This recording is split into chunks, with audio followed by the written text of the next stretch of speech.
আজকে হচ্ছে ট্রেনিংয়ের 4th ডে, আর আমার আওয়াজটা একদমই কমে গেছে। তার কারণ শরীরটা একদম ভালো লাগছে না, পায়ে খুব ব্যথা করছে।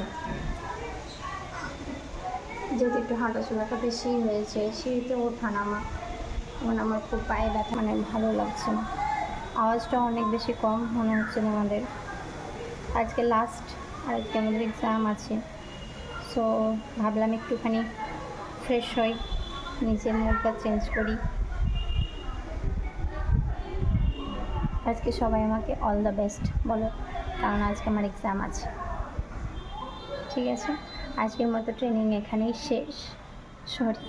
আজকের মতো শেষ, এখনও দিনটা শেষ হয়নি। Bye bye.